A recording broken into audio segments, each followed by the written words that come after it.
Hello, hi Rima, hi Chanchal, hi Shivani, hi Ria, hi guys, good evening.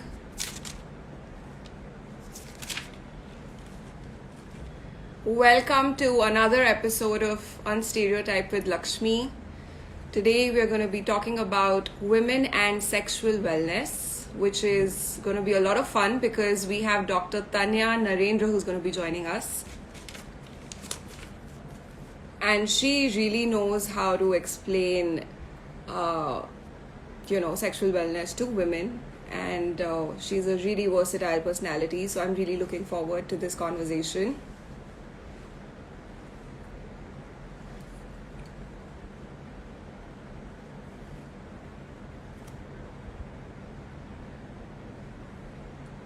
Hi Tanya, I see you joined. Let me just add you.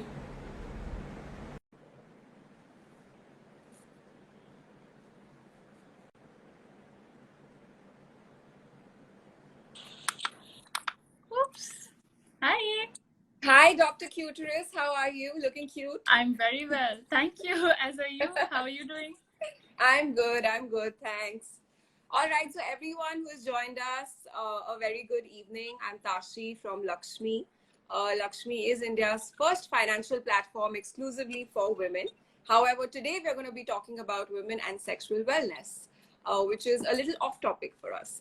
And this is a part of our campaign that we're running, which is called Unstereotype with Lakshmi, where we are inviting a lot of amazing women to share their stories and how they've broken barriers and broken stereotypes in the line of work that they do. So today we have with us Dr. Tanya Narendra, aka Dr. Cuterus, who is an award-winning and internationally trained medical doctor. She is an embryologist and also a scientist. Wow, that's a great introduction right there. And she's of course very passionate about medical education, which is why she started Dr. Cuterus.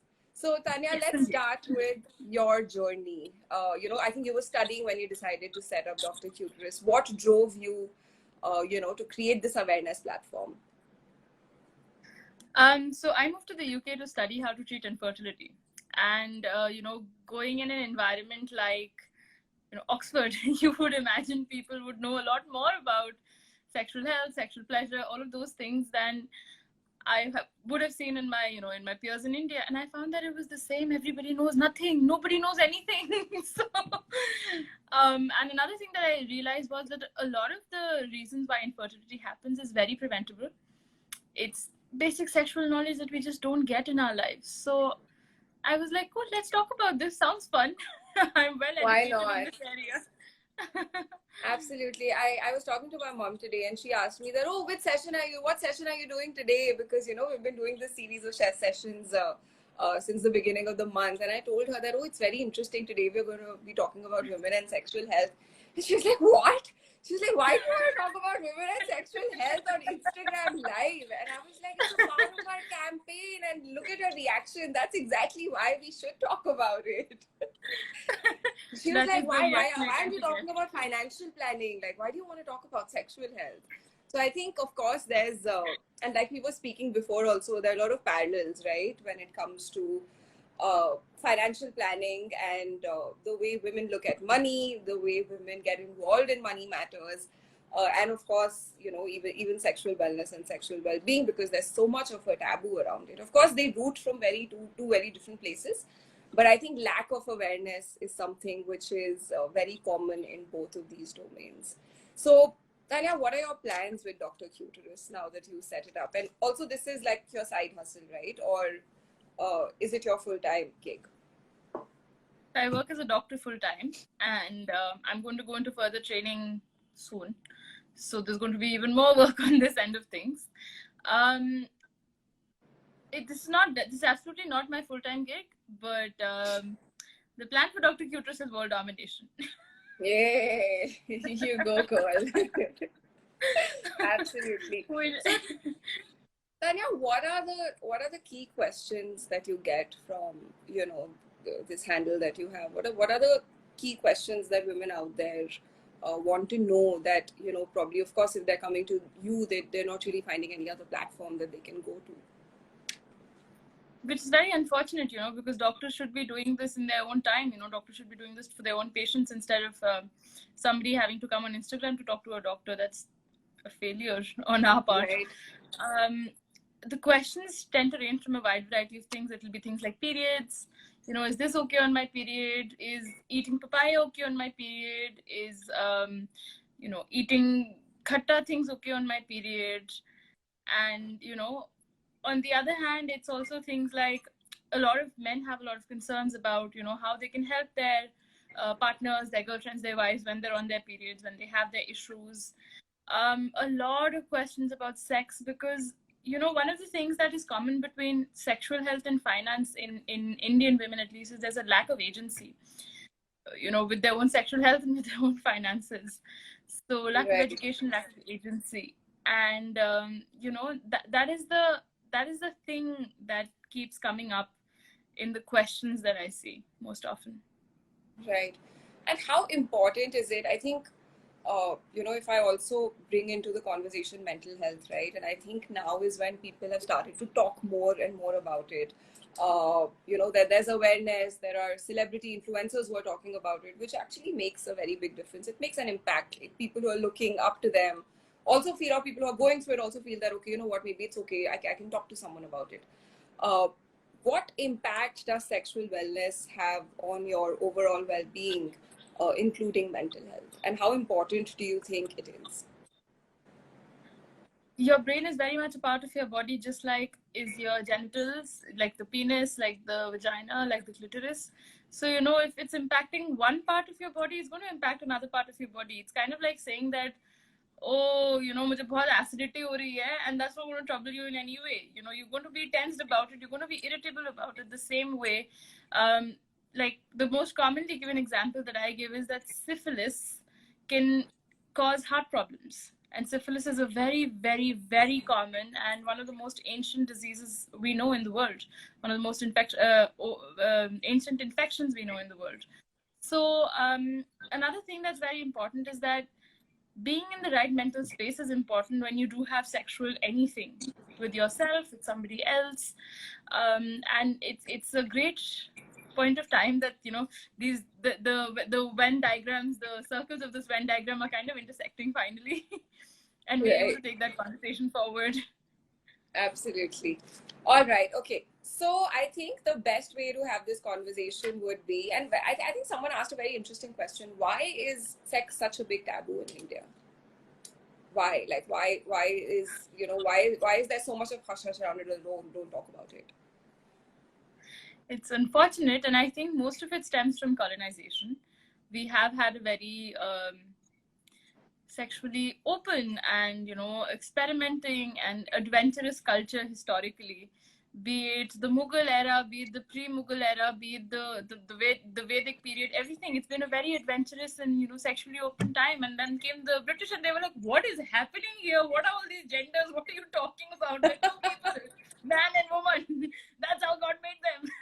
Right. And they sort of flipped, and they influenced our thought for 200 years. I mean, we can't get over this instant whitening Gorapan fascination. Yeah. I don't think we're getting over it. It's become systemic, absolutely. Yeah. As sex anytime soon. But I guess, I mean, we are, of course, working towards it with people like you who are really spreading the word. Yes. Thank you. Let me ask you a question, which I'm sure like no one has asked you before. Does size matter? I get asked that more often than you would expect. I know, I was kidding. Are we talking about the size of my bank balance, or are we talking about the size of somebody's bank balance? And it does matter, yes. That's the only size that matters. Am I wrong? Indeed. Am I right? All right. I think, so what we're going to do is, let's bust some myths, right, around financial planning for women and, of course, sexual wellness for women. So how do you want to do this? Let's take one question each, right? I'm going to throw a myth at you, which is around sexual wellness for women, and then I can take one around financial planning, right? I love that. I've never had somebody good with finance to pick, to pick their brains over on this. So I'm going to throw some really dumb questions at you. Please bear with me. Likewise. All right, let's start. Okay, so you can't have sex on your periods. You very much can have sex on your periods. In fact, orgasms on your period can help relieve your period cramps. So it's wonderful. Win-win in every way. Win. That's great. All right.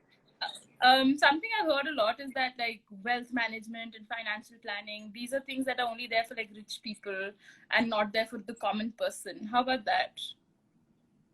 I think that's a very big misconception, because you call it wealth creation, right? And you associate the word wealth with the wealthy. So which is why people have this association of that, okay, wealth creation or growing my money or even investing is for people who have a lot of money. But that's really not true. Whatever you earn, whatever you have, whatever you own, you can actually take that amount and grow it. It's all about growing your money. It doesn't matter how much money you're growing, right? So even if you see today, like, mutual funds you can start investing in mutual funds with just rupees 100, just rupees 500. So it's not that people who are wealthy, only they need to grow their money. Everybody, irrespective of how much money you have, must grow their money. Because if you're not growing your money, you're basically just losing out. Like, if your money can make more money for you, then why not? I mean, it'll be a really like stupid thing to not do. Exactly. But, I have to say that when you said mutual funds, the only thing that I was thinking in my head was subject to market risk. Please read the offer document carefully before investing. Which is very right. This happens because of, of course, it's because of the massive advertising, right? You hear mutual funds and you're subject to market risk. Please read whatever you said. Read scheme-related documents carefully before investing. But the whole point is that there are so many risks that you take in your life, right? And there are, out of which there are so many well-informed risks that you take. And it is important to take risks, otherwise you're not going to grow. Similarly, if you don't take risk with your money, and I'm not saying that just blindly invest in stocks, paisa, 2 times, 3 times badao, like double your money, triple your, not that, but there are multiple avenues where you can take a very informed risks, and there are platforms, there are people available who can help you with that, which will eventually help you grow your money. So yes, it is risky, but with risk comes reward, and take an informed risk, so you'll also get a reward. Informed risk is a great way of putting it. Yes, absolutely. All right. Next question, which is very interesting because, I see a lot of ads today, and, there's this whole wave of, okay, there were pads and then there were tampons, and now, you're eco-friendly. You should start probably using menstrual cups, which are better for you and also for the environment. So people say that virgins probably cannot use menstrual cups, or that's what virgins may feel, that, I can't use it. First of all, virginity is I'm not going to say virginity is a social construct, but virginity is a social construct, because who decides what virginity is? Some person might think that, somebody's put their fingers inside you, that means you're not a virgin anymore. Somebody decides that, you've had anal sex, you're not a virgin anymore. There's a whole variety of definitions. There's no textbook definition of a virgin, firstly. Secondly, the question that comes in with virginity is that it's going to damage your hymen. Now, the hymen is this thin membrane, and most people like to think of it that, it's like a dhakkan on this glass. If this is your vagina, I thought you were going to bring props for this session, no? Here's my prop.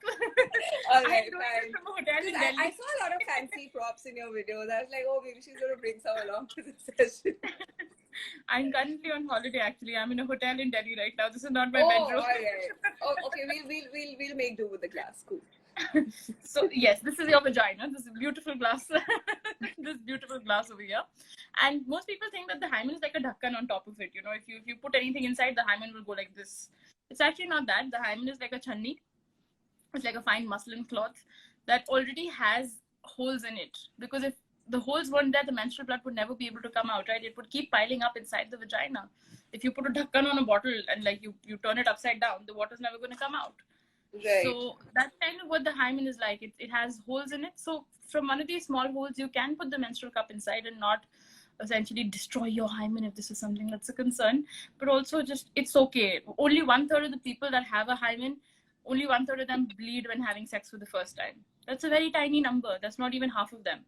So I've also heard that you can actually break it even while like some heavy exercise or if you're playing exactly, or so stuff yoga, like that, right? horse riding, intense stretching, anything, and you can just break it. Cool. All right. So it's no problem, guys. It's all cool. You can go ahead and do it. Okay, on that note, actually, I had a question because On that when note, anybody talks, because when anybody talks about the menstrual cup, the first person that pops in my mind is my mother, because she was flipping out about me using a cup. She's a gynecologist, okay, and she's okay. had like 45 years of experience as a gynecologist, and she's like, ये क्या कर रही हो तुम, और ये पता नहीं safe होगा कि नहीं, पता नहीं क्या हो जाएगा, ये नया fangled चीजें तुम लोग ले आए हो. Okay. And it took me a lot of time. When I moved to the UK, I had no parental supervision, so I started using a cup. What a rebel. And then, yeah. And when I came back, now when I'm starting to convert people, I go and tell my mama, देखा मैंने आपको बताया तो कुछ नहीं होता है, अच्छा होता है ये. Now another thing that my mom says very often is that saving money is the same thing as investing, and I know for a fact that that's wrong. So please debunk that for me. You can show this video to your mother now. She's watching now from Allahabad. Yeah. Okay. Great. Hi, auntie. Hi. So, addressing your question. So, a lot of people think that I have saved my money and that's enough. Like I think that's the first step towards financial planning and being very money mindful. That of course, whatever money I'm earning or whatever money I have, I'm saving a part of it. However, like I said, if you're just saving your money, if your money is just kept in your savings bank account, it's not growing for you. It's not working for you. So the same thing, right? If you invest your money is actually multiplying. It's making more money of the money that you've invested, as opposed to it being kept just in your savings bank account. So, for example, and here is when the whole the whole piece of inflation comes into play, which is extremely important. The concept of inflation. So, year on year, the price you pay for your lifestyle, right? All goods and services that you consume, it keeps on increasing. The government says that, on an average, the inflation figure that comes out from the government is say 4-5%. However, for people like you and me who don't only spend on our basic necessities, but also spend on our wants and luxuries, right? I mean, we're eating out, we're going out to watch a movie, etc., whatever, we're shopping. For people like us, the relevant inflation figure is actually anywhere, over 8%. So that means the cost of our living is actually increasing by 8% year on year. And if you're only saving money, if you're keeping it with yourself as cash, it's growing at 0%, right? If you keep the same money in your savings bank account, it grows at like say a 2 to 3%, maybe a 4% if some bank is giving you a 4% on your savings bank account. So then that's 4%.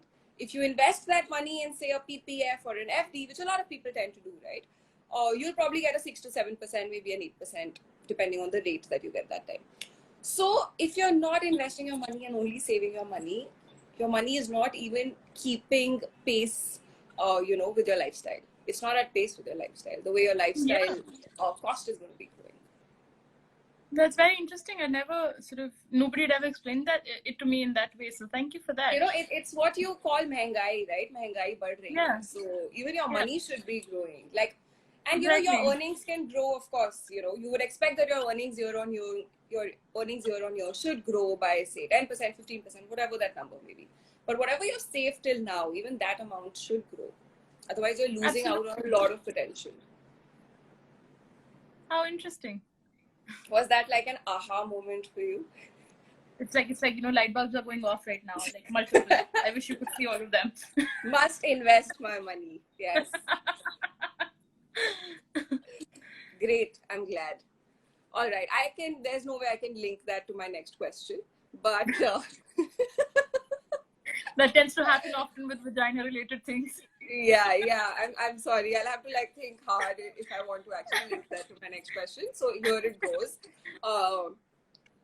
You had to take out your tampon when you pee. So many people. I mean, I've had 50, 60-year-old women DMing me and telling me that they didn't know that they had 3 holes down there. We have 3 holes. We have a separate pee hole, we have a vagina, and we have a bum hole from where we poop. So, the vagina is where if you're having sex, that's where the penis or the sex toy or the fingers or whatever will go in. That's where the menstrual blood will come out from. That's where the baby will come out from.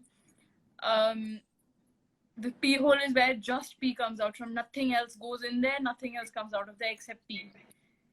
So when you do put a tampon, you put it inside the vagina, not inside the pee hole, because that would not be comfortable. It's a very tiny hole and the tampon is a little bit thicker than that.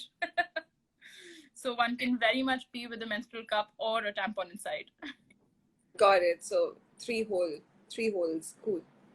Understood. Holes indeed. Okay. Yeah, three. Everyone should know that. Yeah. So I tend to get this.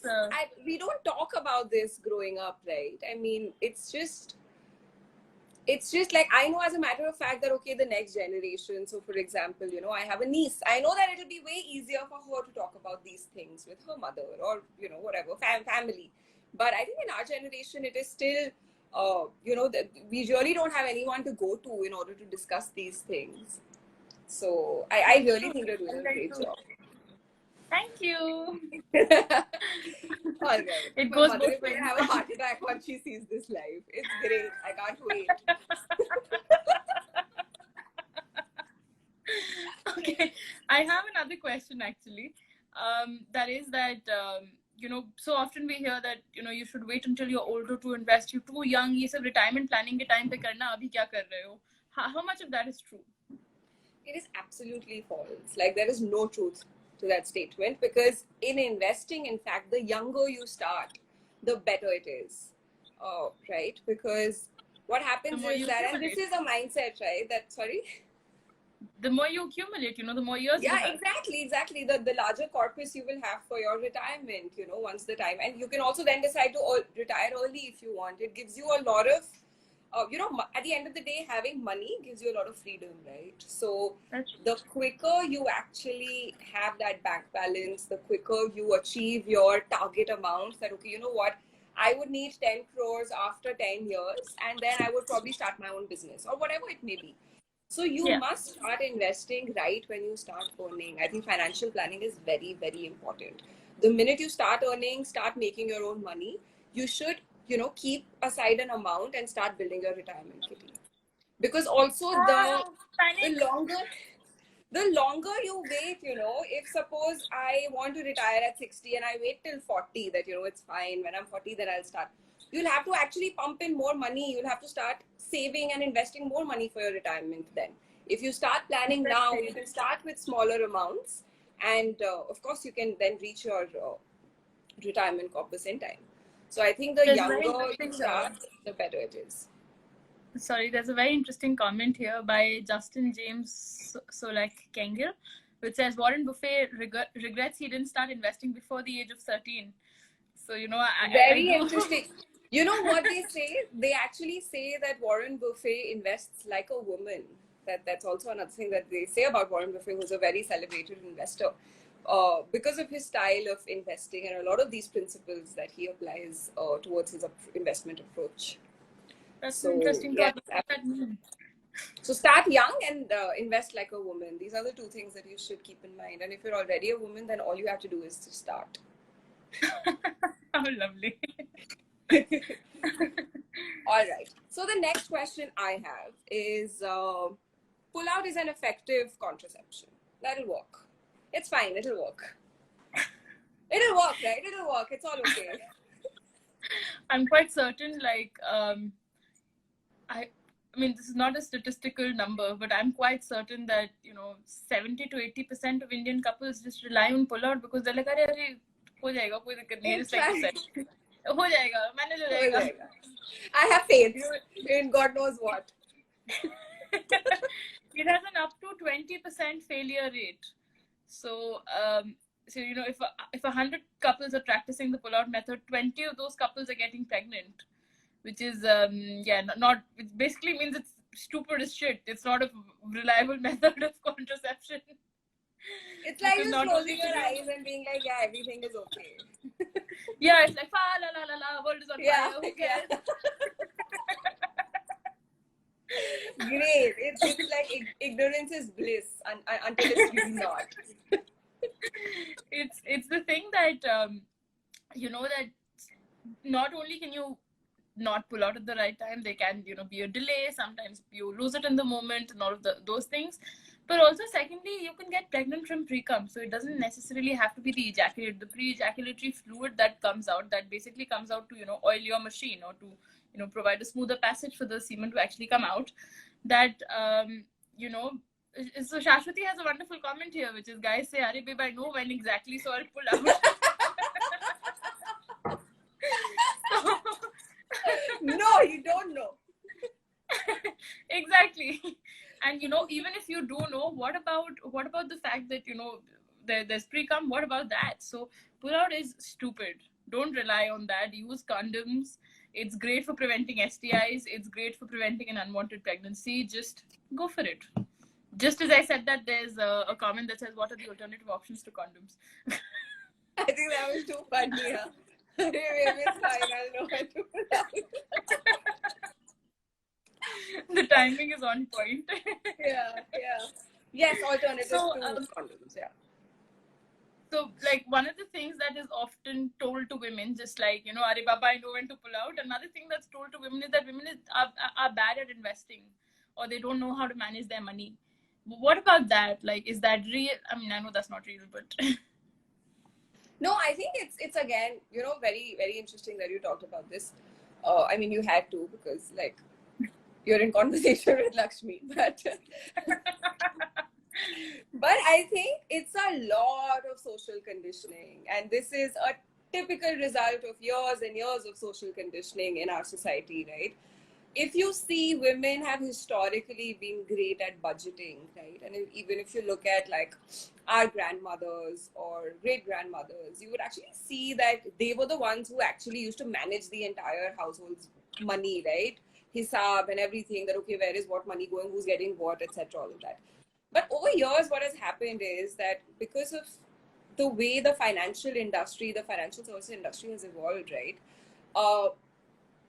When you want to grow your money, they target men, right? Because, of course, like probably back in the day, men used to be the bread earners. So, of course, they're earning money, they're going to grow money. If you see all ads, most of the ads, and now times are changing, of course, but I was actually doing a benchmarking and studying all the ads that all of these banks, financial services, companies, etc., have done. It's a very clear portrayal that, oh, the husband is saying, I'm going to invest and save tax, and the wife is really happy saying that, oh my God, then I'll get extra money to spend. So it's always been why? It's always been like, yeah, the man is going to be the hero because he's going to grow his money, invest his money. And the women, it is all about saving and spending. So even if you see today, right, they have women all over billboards, ads, etc., everywhere when financial services is trying to sell debit cards or credit cards. But when they're trying to sell investments, it's primarily men who they portray, because that's the mindset that, oh, and that's how even we've grown up, right? In our families, most of our families, we come from a patriarchal society that, oh, the father is taking care of the money. The father is actually meeting the CA or the financial advisor. And, I don't want to get involved. I don't need to. It's either the father or it's the husband. That's how it's been. Yeah. And it's actually the ecosystem that we've been in for so long. So it's not really like we've never been actively targeted that, hey, you woman, you're earning. Why don't you invest your own money? Like, why does your dad have to do it for you? So it's a mix of both, what we've seen growing up and also the targeting that has been done around us. But it's really not true. In fact, if women actually start investing, there is research that says that women outperform men when it comes to investing and getting returns on investment. How interesting. So women, yeah, because women make for great investors. They are not very bullish in their approach. So they're not thinking about, oh, like I said before also, I want to double my money and I want to beat the markets and I want to beat Nifty and XYZ. That's not their approach. Their approach is very goal driven, that, okay, you know what, these are the avenues where I want to invest. And the second thing is, of course, discipline, right? Discipline and patience. It takes, these are two very important things when it comes to investing. Two very important behaviors. You have to be patient, you have to be disciplined. If you keep checking your investments every day, the markets are going to be moving, you will start panicking, and end up making the wrong decision, right? But if you're very disciplined that, okay, I've invested for 10 years, I'm just going to patiently stay invested and wait. That is when you actually see great results. So, which is why women make better investors than men. That's why Warren. And also the Warren Buffett thing, right? There's a book that my is alarm called. started ringing. Sorry. Okay. So there's actually a book which is named that Warren Buffett invests like a woman, because his approach, his style of investing is very, balanced to conservative. He's very disciplined and patient when it comes to his investments. So none of this 25 दिन में पैसे double वरना पैसा वापस. You have to be you have to be a subject expert if you want to do it, and then also a lot of people end up losing money. So don't have that mindset. There's a comment from my mom that's saying that it's considered that women are not good at maths.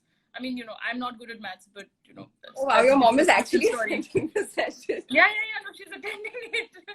Oh yeah, this is another and the thing is that women are also very comfortable na ki I'm not good at math and I don't want to get into numbers and I don't understand it, someone else will take care of it.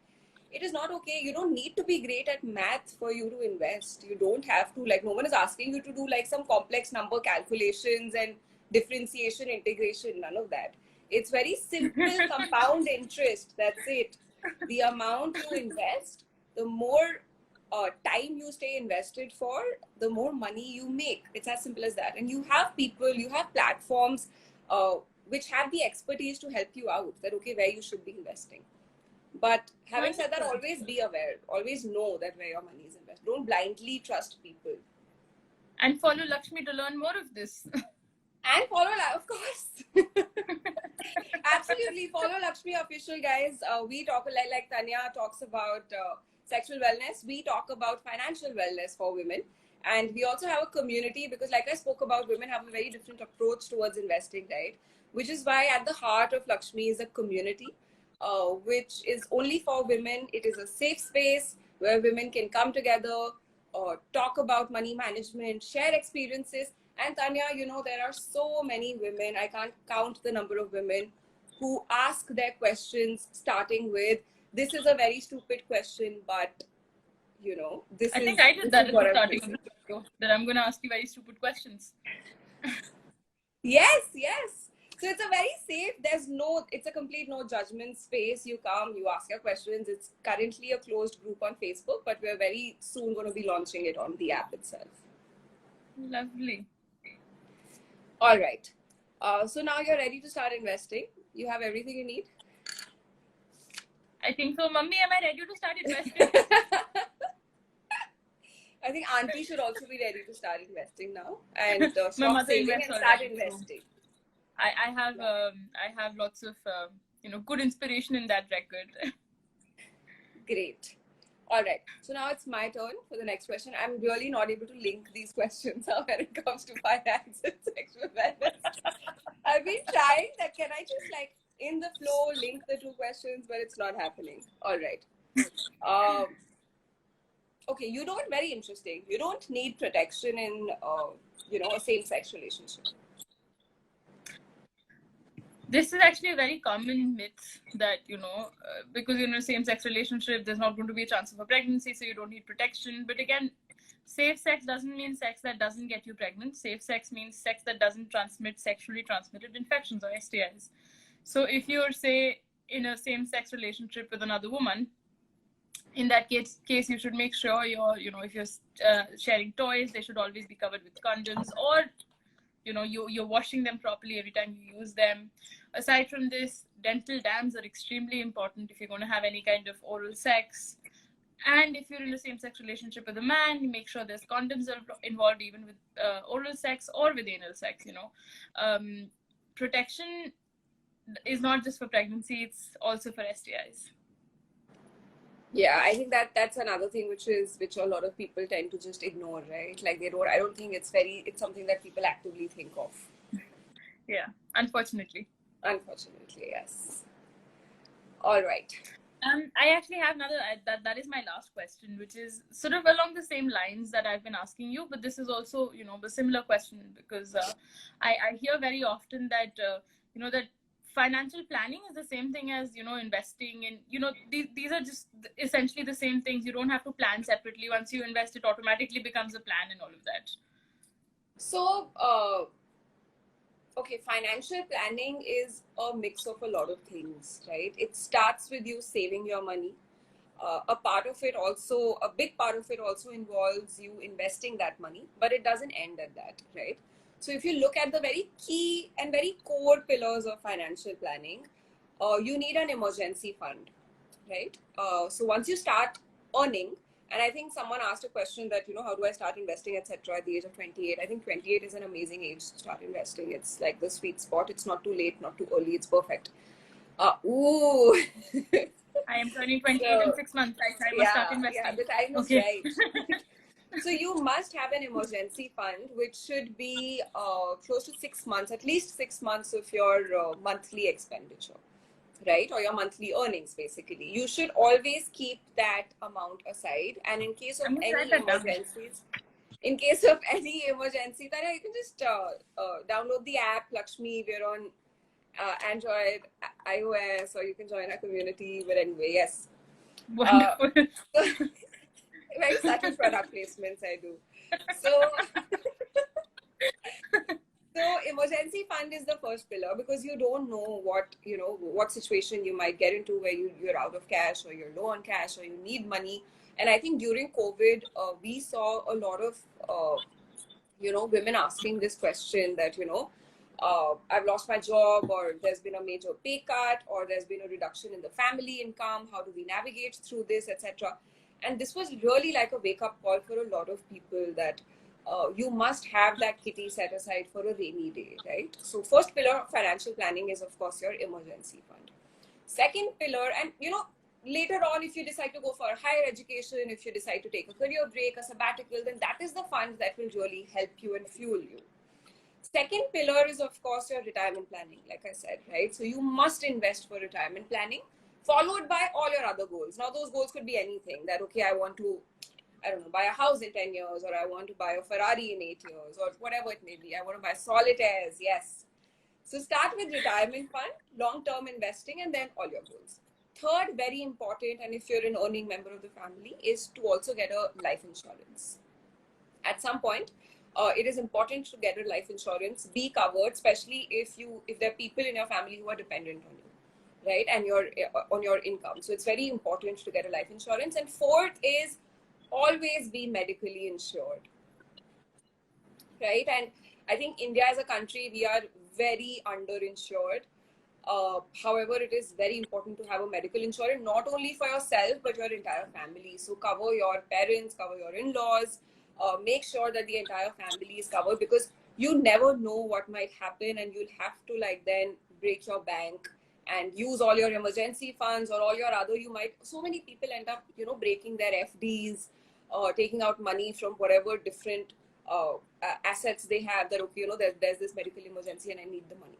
So always be very mindful of that. Always be medically insured. And a lot of working women, actually, they are covered because the employers tend to give them that cover.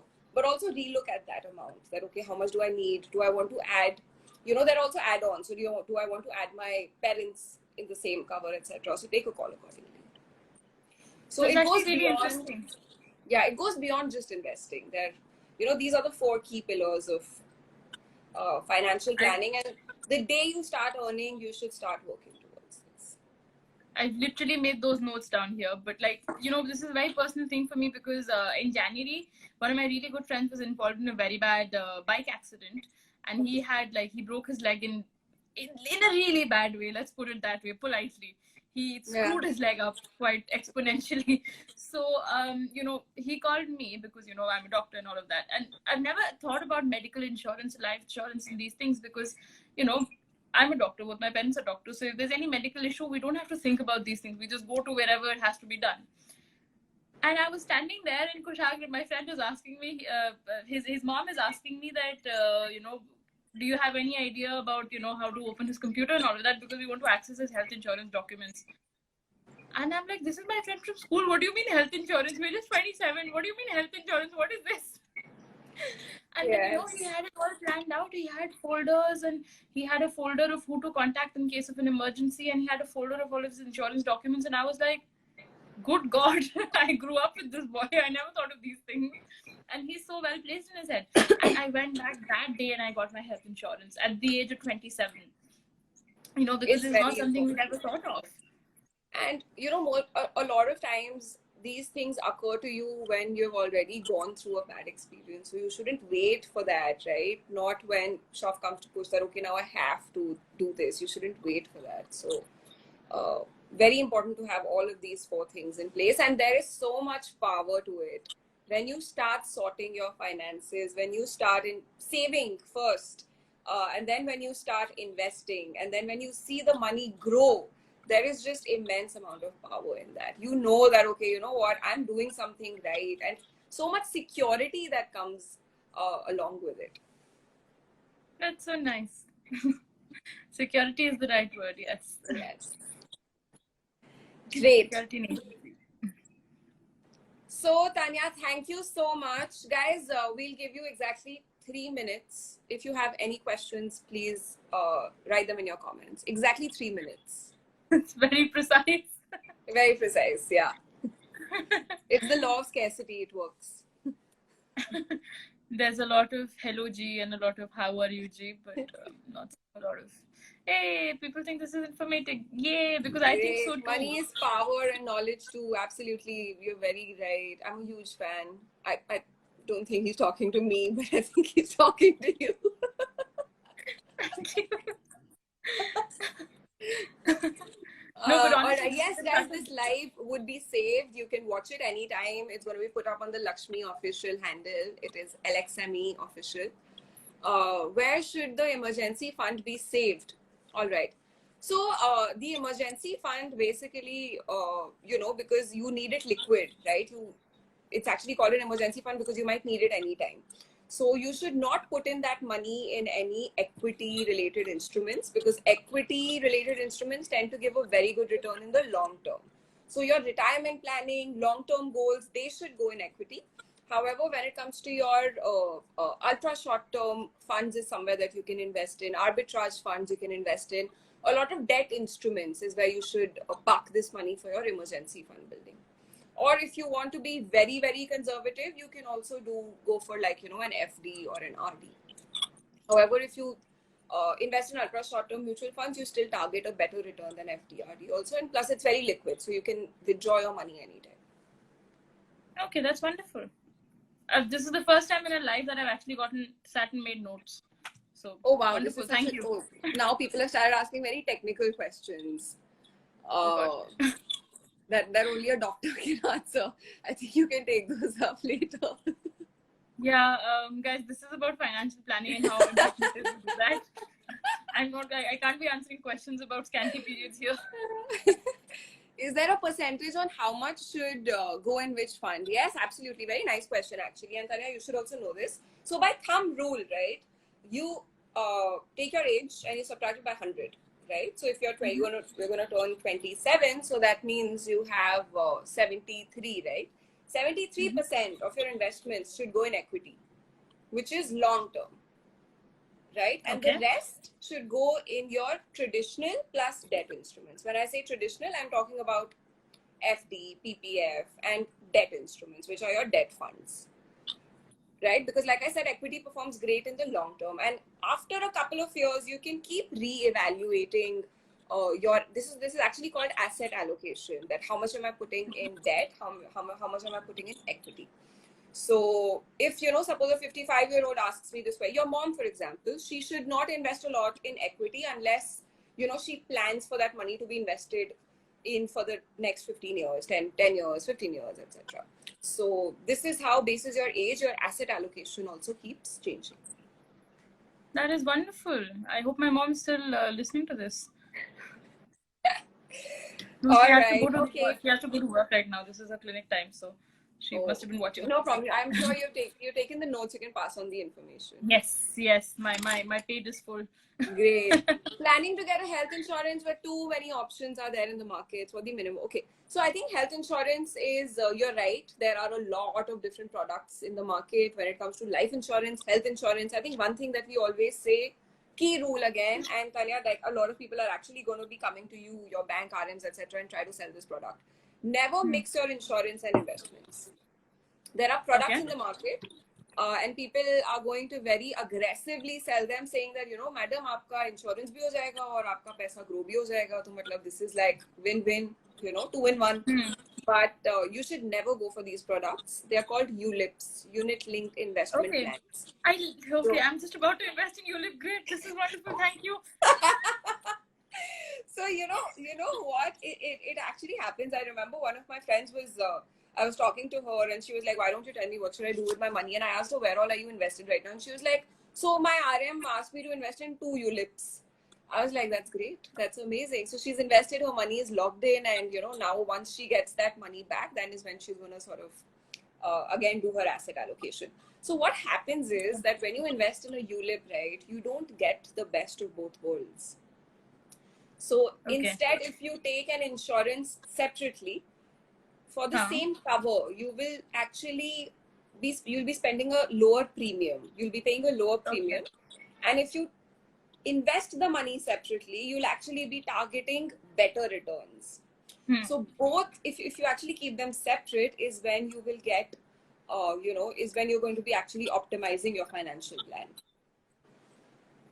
That is wonderful. Thank you. Yes, always keep that in mind. About to write a check next week. And a lot of people actually end up buying ULIPs because it's so lucrative, right? That wow, you don't have to actually think about investing and getting insurance, and separately you actually get this blended product, but that's not the right strategy. Very, very helpful. Thank you very much. I appreciate this so much right now. Great. All right. Okay, Tanya, I think it's time. We must you saying that say goodbye, say our goodbyes. But I think it was so much fun talking to you. I think the session was great. We should definitely do this again. Absolutely. I have never made notes in a live again. This has been one of the most insightful lives I've ever done in my whole life. You can actually, this will actually be beneficial for you. You can actually attend one of our financial fitness boot camps. So we actually cover all of these 4 pillars of, the 4 key pillars of a financial plan, and we talk about all of the 4 in detail. So you should attend that. That will really help you. And I think you're now starting to think about investment and having your financial plan in place. So I think that will be a great starting point.